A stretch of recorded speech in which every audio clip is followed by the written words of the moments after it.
Bendiciones, mis queridos hermanos y amigos. Gracias al Señor que estamos aquí para traer un estudio de la palabra del Señor.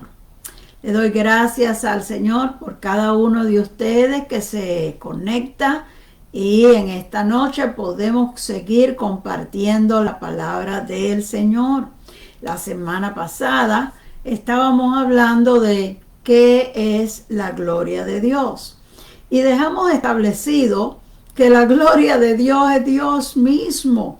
En los primeros versos de Hebreos capítulo 1 nos dice que Dios, habiendo hablado muchas veces, en los postreros días nos ha hablado por el Hijo, el cual, siendo el resplandor de su gloria y la imagen misma de su sustancia, y quien sustenta todas las cosas con la palabra de su poder, habiendo efectuado la purificación de nuestros pecados por medio de sí mismo, se sentó a la diestra de la majestad en las alturas.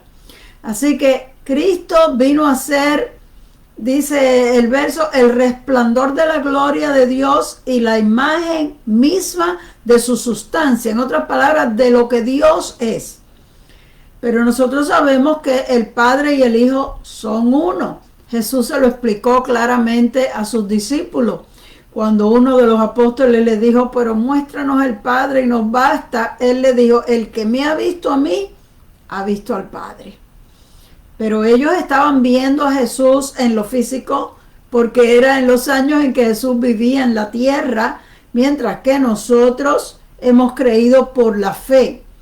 Pero ellos estaban viendo a un Jesús humano, había tomado forma humana. Ellos no podían visualizar la gloria de Dios en Jesús, porque ellos veían a Jesús un hombre, igual que todos los demás.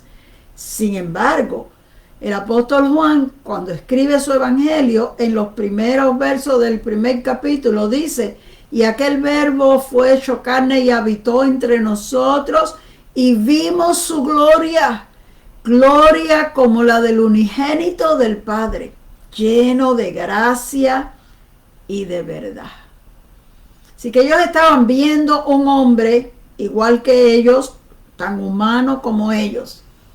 Pero ellos llegaron a entender y a captar la gloria de Dios en Jesús. ¿Por qué? Porque dice, estaba lleno de gracia y de verdad.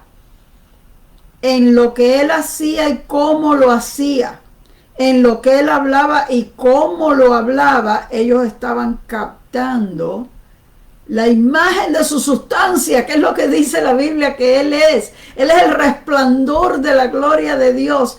Al ellos oírlo se quedaban admirados. Al ellos ver los milagros que él hacía, se quedaban que no podían comprender lo que estaban viendo. Y entendían que eso es la imagen de Dios, el poder de Dios en acción, la autoridad de Dios en palabra. Bueno, tantas cosas ellos pudieron percibir en Jesús que ellos estaban completamente seguros y convencidos de que Él era el Cristo, el Hijo del Dios viviente, aunque lo estaban mirando como un ser humano igualito que ellos. Pero vamos a la pregunta de lo que vamos a hablar hoy. Es un repaso de lo que estábamos hablando la semana pasada. Hoy nuestra pregunta es, ¿podemos nosotros ver a Dios? ¿Será que nosotros podemos ver a Dios también? Nosotros sabemos que hubo una persona que tuvo una relación muy cercana con Dios y le pidió al Señor que quería ver su gloria. Se trata de Moisés. Dios llamó a Moisés y lo comisionó para que sacara a la nación completa de la esclavitud que estaban en Egipto para llevarlos a la tierra de Canaán. Dios se les reveló, el llamado de Moisés fue dramático en medio de una zarza ardiendo donde él oyó la voz de Dios. Luego Dios le fue dando todas las instrucciones de lo que él tenía que hacer para que el faraón al fin cediera, y el faraón estaba tan endurecido que seguía diciendo que no. Dios hablaba con él de continuo, y le decía cuál era la próxima plaga y que se presentara otra vez delante del faraón. Cuando al fin salieron, que ya él había visto tantas maravillas que Dios había hecho. La última fue que Dios abrió el mar, porque el faraón venía persiguiéndolo y Dios les hizo camino para que ellos se pudieran escapar. Y cuando el faraón trató de seguirlo, se cerró el mar. Son maravillas extraordinarias, demasiado de grande para que uno se encoja de hombro y diga, ok, qué bueno lo que vimos. No, les hacía a todos una tremenda impresión. Pero Moisés, más que todos, porque era la persona a quien Dios le hablaba y él estaba oyendo continuamente, él quería ver. Y un día, estando en el monte Sinaí, muchos días con Dios, le dice, déjame ver tu gloria. Él solo oía. Dios se le revelaba en medio de una nube, en medio del fuego, pero él veía esa manifestación, pero no veía a Dios personalmente, pero lo oía. Y le dice, déjame ver tu gloria. Entonces Dios le respondió, no me verá el hombre y vivirá. Eso se encuentra en Éxodo capítulo 33. No me verá el hombre y vivirá. Quiere decir, Dios entendió lo que Moisés quería decir, porque él dijo, muéstrame tu gloria. Pero al decir gloria, se está refiriendo a lo que Dios mismo es. Dios sabía que Moisés quería verlo cara a cara y quería ver a Dios. Y Dios le dice, pues el hombre no me puede ver y seguir viviendo. Eso quiere decir que la grandeza de la majestad de Dios es más que lo que el cuerpo humano puede resistir. Entonces ya Dios se dio cuenta de que nuestra humanidad está demasiado, mucho más bajo en categoría. Y si llegamos a ver eso, no vamos a seguir viviendo. Por lo tanto, no le permitió eso a Moisés, pero le dio una consolación. Le dice, y dijo más Dios, no podrás ver mi rostro porque no me verá el hombre y vivirá. Pero siguió diciendo Dios, he aquí un lugar junto a mí, y tú estarás sobre la peña, y cuando pase mi gloria, yo te pondré en la hendidura de la peña, y te cubriré con mi mano hasta que haya pasado. Después apartaré mi mano, y verás mis espaldas, mas no verás mi rostro. Bueno, aquí tenemos en inglés dicen a clue, una clave, no sé qué palabra usar para eso. Dios ha provisto de un lugar secreto para aquellos que quieren ver su gloria. No es un lugar de prominencia, me voy a parar aquí en el medio donde todo el mundo me vea, no. Dice en la hendidura de la peña, quiere decir en una grieta que hay en la peña. Es como que te vas a esconder en la grieta de la peña. Se refiere a un lugar secreto, a un lugar que estás escondido, porque el grande es Dios, nosotros no. Nuestra insuficiencia, nosotros somos débiles, pero si entras en ese lugar, dice el Señor, aquí hay una hendidura, y cuando tú entres, yo te voy a cubrir con mi mano. Cuando tú entras en ese lugar secreto, Dios te favorece, Dios te protege, Dios te alcanza con su misericordia. ¿Por qué? Porque nosotros nos hemos humillado, nos hemos puesto en el lugar que nos corresponde para poder acercarnos a Dios. Dios conoce nuestras limitaciones, Dios sabe que el cuerpo humano pues no podría ver esa gloria y esa majestad. Había un himno muy bonito que se cantaba antes que decía, no te puedo mirar, ni te puedo tocar, no ha llegado el momento. No ha llegado el momento todavía. Habrá un día cuando vayamos a la presencia del Señor y entonces lo veremos, pero mientras estemos en esta carne, no ha llegado ese momento todavía. Pero lo que podemos hacer es entrar en un lugar secreto. ¿De qué se trata eso? sino de lo que Jesús le dijo a sus discípulos: cuando vayas a orar, entra en tu aposento, cierra la puerta y ora a tu Padre que está en secreto. Ese lugar escondido, no es en público, no es de pie, no es encima del monte, es en la grieta que hay sobre esa peña. Es en el lugar secreto, donde estamos de rodillas, humillados delante de Dios, buscando ese acercamiento para que nosotros podamos ver algo de la gloria de Dios. Fíjate que Dios le dijo: yo voy a pasar, y cuando haya pasado, entonces quito mi mano y verás mi espalda, pero no vas a ver mi rostro. Pero podemos ver algo, podemos participar de esa gloria de Dios tan bonita. También el profeta Isaías dijo esto en Isaías 45. Y se manifestará la gloria de Jehová, y toda carne juntamente la verá, porque la boca de Jehová ha hablado. Y Jesús, en su última oración que hizo por sus discípulos, que se encuentra en Juan capítulo 17, dijo estas palabras: Padre, aquellos que me has dado, quiero que donde yo estoy, también ellos estén conmigo, para que vean mi gloria que me has dado, porque me has amado desde antes de la fundación del mundo.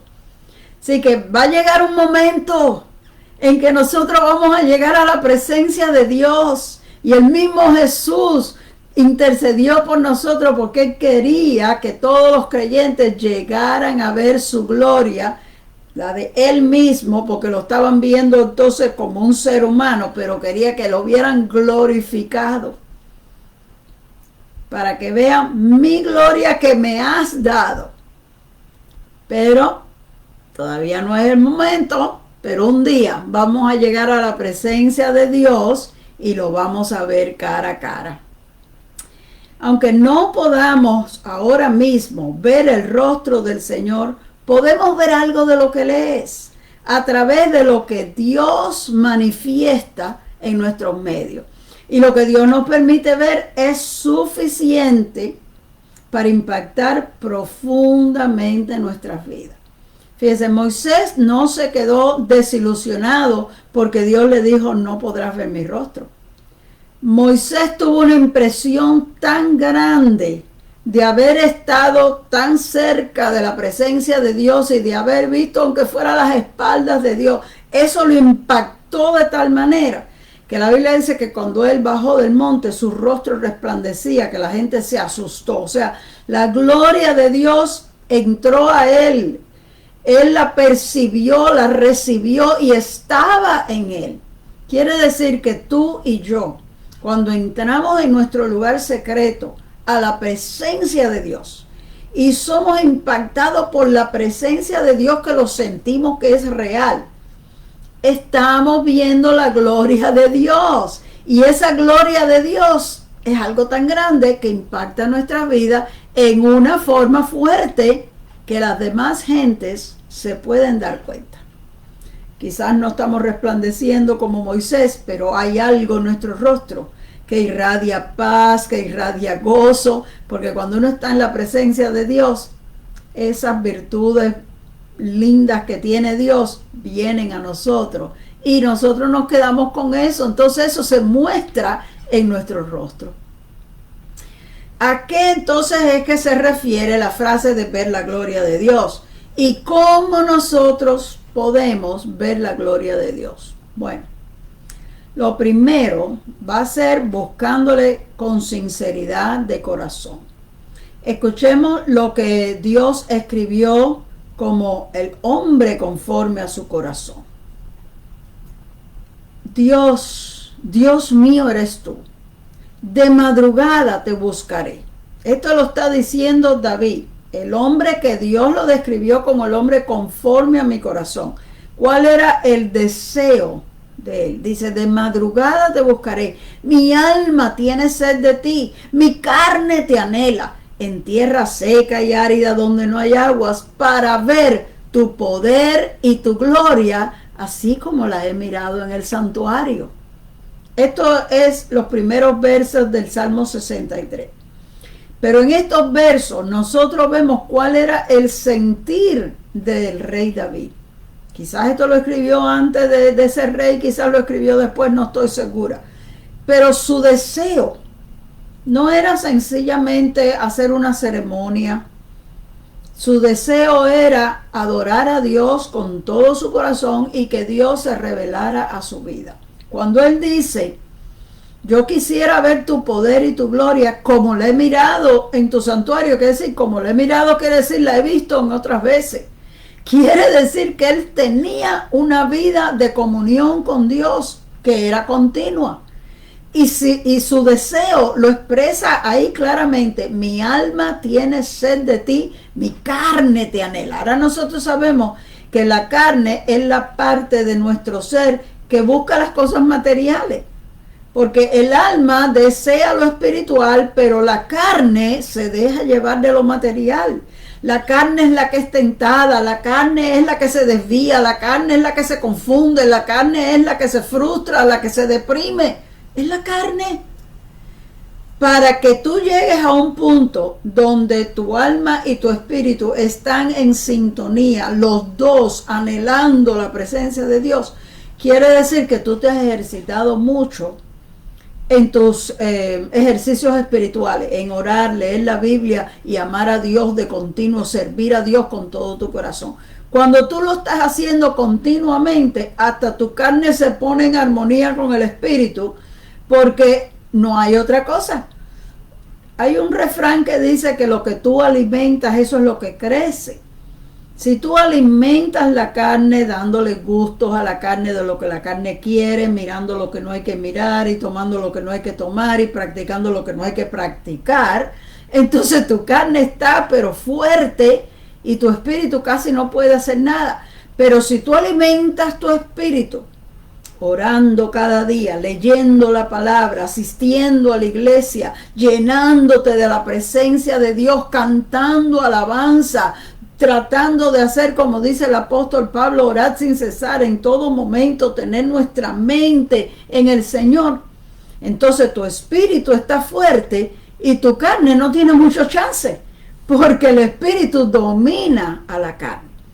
Todo ser humano tiene una lucha entre la carne y el espíritu, pero lo que tú alimentes, eso es lo que va a estar más fuerte en tu vida. Es evidente por lo que el salmista escribe aquí, que su espíritu estaba bien fortalecido en el Señor, porque él amaba a Dios sinceramente y practicaba lo correcto. Cuando él puede decir, mi alma tiene sed de ti, porque mientras más uno busca de Dios, más lo desea.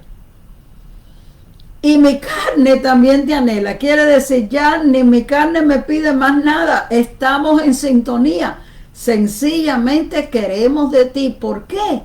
Porque quiero ver tu poder y tu gloria. Quiero estar en tu presencia como he estado en otras ocasiones. Es como un cántico que hicieran no mucho tiempo antes, que dice, he probado y quiero más. Cuando tú has probado de la presencia de Dios, no te conformas con estar de lejitos. Cuando tú has probado de las bendiciones, de la gloria, de la presencia, del poder de Dios, no te conformas con ser mediocre y sencillamente venir y estar en la iglesia por rutina. Como que tu carne y tu espíritu están ahí deseosos de entrar otra vez en la presencia de Dios, porque no hay nada más hermoso que sentir la presencia de Dios en nuestra vida. Jesús mismo, hablando a la samaritana, porque ella le preguntó que si dónde había que adorar, si en el templo de Jerusalén o en el templo que estaba en Samaria, Jesús le dijo, la hora viene y ahora es, en que los verdaderos adoradores adorarán al Padre en espíritu y en verdad, porque tales adoradores busca a Dios que lo adoren. Esa última frase, que Dios busca que lo adoren, no quiere decir en ninguna manera que Dios necesita que nosotros lo adoremos. Sencillamente quiere decir que Dios está observando quiénes son los verdaderos adoradores. Cuando dice Los verdaderos adoradores quiere decir que hay adoradores que no son verdaderos. Que hay personas que fingen, que alaban de labios solamente, o que lo hacen para lucirse porque creen que tienen una voz bonita, o que lo hacen por otros motivos. Pero ¿cuáles son los verdaderos adoradores? Los que son sinceros, los que son genuinos. Dice, el Señor dijo que adoran al Padre en espíritu y en verdad. En espíritu quiere decir que la carne no puede estar ahí mezclada para nada. No puede haber lucimiento, no puede haber competencia, no puede haber nada que sea de la carne. Tiene que ser mi espíritu adorando a Dios. Y en verdad quiere decir sin fingimiento, sin hipocresía ninguna. Lo vamos a hacer únicamente para que Dios lo reciba como una alabanza. Entonces Dios está observando. Eso quiere decir que dentro de las iglesias puede que hayan unos y hayan otros, y nosotros no nos vamos a dar cuenta. Si usted ve a los hermanos cantando, palmeando, con las manos levantadas, todos tenemos que pensar que todos lo están haciendo bien, pero Dios sabe. Porque Dios mira lo que está dentro. Él no se deja llevar por las apariencias. A mí usted me puede engañar muy fácilmente, pero a Dios no. Y Él está observando. Entonces, esos que son sinceros, que son genuinos, esos son a los que Dios les muestra su gloria. Esos son los que Dios bendice, porque Dios está deseando. Fíjese, Dios le gusta manifestarse. No es que nosotros estamos buscando de Dios y Dios se está escondiendo, para otro, se va para otro lado. No es así. Dios quiere manifestarse. Fue la idea de Dios que se hicieran templos en primer lugar. Cuando no existía ninguna clase de templo, al principio cuando el pueblo salió de Egipto y estaba en el desierto, Dios mismo le dijo a Moisés, háganme un santuario y yo habitaré entre ustedes. La idea de hacer un santuario, que sería un templo, vino de Dios. Dios es el que quiere, y Él dijo, ustedes háganme un santuario y yo voy a habitar. No es venir de visita, yo quiero estar aquí, yo quiero vivir aquí en el medio de donde está el pueblo. Dios quiere habitar dentro de nosotros, Dios quiere estar presente en los servicios de nuestra iglesia, pero hay unas condiciones. Tiene que ser sincero, tiene que ser genuino, porque si no le agrada al Señor, pues estamos perdiendo el tiempo. Bueno, así pasó con Abraham, con Moisés, con el rey David, con el profeta Daniel y con el profeta Ezequiel y con muchos de los apóstoles, porque todo el que busca sinceramente entrar en la presencia de Dios y ver su gloria, Dios le muestra su gloria. Aquí tenemos un ejemplo. Éxodo 26 dice, y se fueron Moisés y Aarón de delante de la congregación a la puerta del tabernáculo de reunión, y se postraron sobre sus rostros, y la gloria de Jehová apareció sobre ellos. ¿Ve? Se separaron, como le dijo una vez a Moisés, le dijo, ponte aquí en la grieta que hay aquí en la peña. Bueno, aquí en este caso, el grupo del pueblo está aquí, ellos se separaron, se fueron a la puerta del templo. Y dice, se postraron sobre sus rostros. Postrarse quiere decir arrodillarse hasta que la frente toque el suelo. Ese era un tipo de reverencia que en aquellos tiempos se le hacía a los reyes. Y era casi que obligatorio. Cuando el rey estaba desfilando por la calle, todo el mundo tenía que parar lo que estuviera haciendo y arrodillarse con la frente al piso. Y eso era como una señal de sumisión. Estoy sometido. Este es el rey y yo soy su siervo. Yo hago lo que el rey mande. Estoy a su disposición, en otras palabras. Pero habían quienes se arrodillaban porque si no te arrodillas te cortan la cabeza. Si no te arrodillas estás mal, como decimos, estás frito. El Señor no quiere gente obligada. El Señor quiere verdaderos adoradores. El Señor quiere personas que estén dispuestos como Moisés y Aarón. Nadie les dijo esto es lo que tienen que hacer, pero ellos sintieron que esa era, como dijo el rey David una vez, la gloria debida a su nombre, lo que le pertenece, lo que se merece Dios, que yo me postre, ponga hasta la cabeza, hasta el suelo, para demostrarle, o sea, que todo mi cuerpo esté en unanimidad con mi pensamiento, o sea, mi cuerpo demuestre lo que hay dentro de mí. Estoy dispuesto a someterme a tu voluntad y espero hasta que tú me digas qué es y entonces yo lo hago. Inmediatamente que ellos lo hicieron, dice la Biblia, apareció la gloria de Dios sobre ellos. Entonces, bueno, pues de ahí nosotros podemos coger un ejemplo. Es importante buscar un lugar secreto y es importante humillarnos delante de Dios. Es importante reconocer que Dios tiene toda la autoridad y ponernos en el lugar de obediencia. O sea, nunca discutir o pelear o tratar de convencer a Dios de lo que yo quiero. Más bien es humillarme delante de Dios. Puedo presentar mi petición, pero siempre en la manera en que Jesús lo hizo. Señor, si es posible, pasa de mí esta copa, pero no sea mi voluntad sino la tuya. En otras palabras, tú le puedes decir, Señor, esto es lo que yo quiero, pero si tú decides otra cosa, yo lo acepto de todos modos. Entonces, cuando nosotros tomamos la posición que nos corresponde, Dios se siente complacido y demuestra su grandeza, nos manifiesta su gloria y nosotros lo sentimos, nos damos cuenta.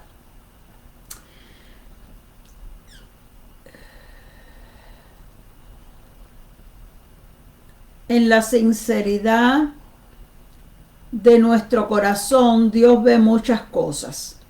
¿Ve? Cuando dice que Dios está buscando adoradores que lo sirvan en espíritu y en verdad, quiere decir que no puede haber la carne, los deseos, los intereses de nosotros, sino que tiene que haber una humildad, un sometimiento, obediencia a Dios, que tenemos que acercarnos a Dios en la sinceridad de un corazón limpio, en la sinceridad de un corazón que está sediento de Dios, en la sinceridad de una vida que depende de Dios, que nos damos cuenta que sin Dios no nos favorece, nada vamos a lograr. Como Jesús le dijo a los discípulos, separados de mí, nada van a poder hacer. Entonces, cuando nosotros nos damos cuenta cuál es nuestra condición, pues dejamos tanta bobería y nos humillamos delante de Dios, suplicamos su misericordia. Y si alcanzamos la gracia de Dios, Dios nos las concede. Y si Dios no quiere, porque no ve que eso es lo que nos conviene, tenemos que aceptar la voluntad de Dios. Recuérdese que no también es una respuesta. No podemos decir, Dios no me ha contestado. No, puede ser que ya te contestó, pero te está diciendo que no. No también es una respuesta y nosotros tenemos que poder aceptar el no de Dios cuando las veces que sea necesario. ¿Serás tú ese adorador sincero? Jesús una vez, cuando estaba contando una parábola acerca de la fe, dijo, pero cuando el Hijo del Hombre vuelva, ¿hallará fe en la tierra? Y ahora yo digo, cuando el Señor mira alrededor de este planeta Tierra, ¿hallará verdaderos adoradores? Encontrará el Señor gente en medio de este mundo, porque es que vivimos en un mundo bien incrédulo. Vivimos en un mundo que está exagerado en todo lo malo, en todas las perversidades posibles. Encontrará Dios gente que todavía sepan mantener su corazón libre de todas esas perversiones, libre de toda la desviación hacia los materiales, que hoy en día la gente lo que quiere es hacerse rico, ganar mucho dinero, tener cosas buenas, comprar cosas buenas. Encontrará el Señor corazones limpios de aceptar aceptar los conceptos que nuestra generación acepta, porque van en contra de lo que Dios estableció. Nosotros no podemos aceptar todo lo que el mundo en que vivimos está aceptando. Encontrará a Dios verdaderos creyentes que sigan aferrados a lo que Jesús dijo y que no se dejen influenciar por la mentalidad de este mundo presente. Encontrará a Dios verdaderos adoradores que no se dobleguen ante la opulencia de desear enriquecerse, de disfrutar de muchas comodidades, aunque para eso tengan que alejarse, aunque sea un poquito, de lo que Dios espera de nosotros. Porque a veces la gente dice, bueno, no, pero esto no es nada, y se empiezan a desviar. No, pero esto no tiene importancia, y poquito a poco encontrará Dios verdaderos adoradores que no se comprometan con el mundo en ninguna forma, que sencillamente busquemos lo que la palabra dice y estemos dispuestos a obedecer al Señor. Quiera Dios que nosotros podamos mantenernos con ese deseo sincero de vivir cerca de Dios. Quiera Dios que nunca perdamos esa sed por la presencia de Dios, ese deseo de entrar en oración y en comunión con el Señor. Quiera Dios que el deseo ardiente de ver la gloria de Dios como la tenía David, que él decía, mi alma te anhela porque quiero ver tu poder y tu gloria como la he mirado en el santuario en otras ocasiones, que nosotros deseemos eso. Porque fíjese, hermano, cuando va pasando el tiempo, como que nos vamos acostumbrando a una vida mediocre. Y a veces de vez en cuando decíamos, antes se daban unos cultos tremendos, antes íbamos a unas vigilias, antes nos metíamos un sábado de retiro, pero ¿qué pasó? Ponte a orar, ponte a hacer tu vigilia, ponte a hacer tu retiro. Somos nosotros mismos los que nos estamos alejando. No podemos echarle la culpa a nadie. Si más nadie lo hace, hazlo tú con Dios en tu lugar secreto. Dios está buscando los verdaderos adoradores, no los que se excusan con que ya no se hace esto, ya esto pasó de moda, que eso no es moda. La Biblia está siempre vigente y es actual. Vamos a regresar a la palabra y el Señor nos va a ir motivando a qué es lo que Él quiere que nosotros hagamos. Y nosotros, individualmente cada uno, puede mantenerse avivado, puede mantenerse con ese deseo de la presencia de Dios, porque esto es algo personal entre tú y Dios.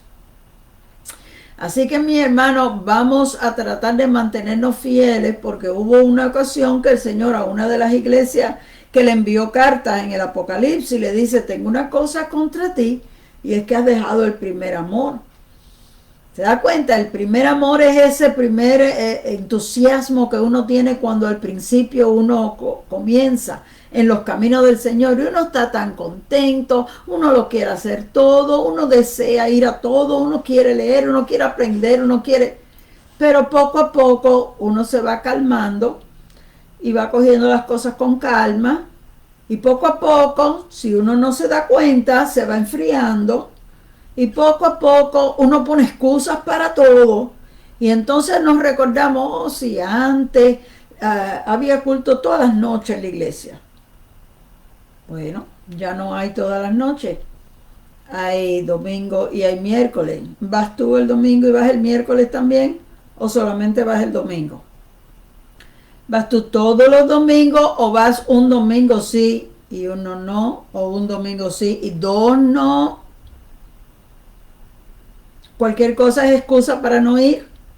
Yo iba a ir a la iglesia, pero está nublado, parece que va a llover hoy.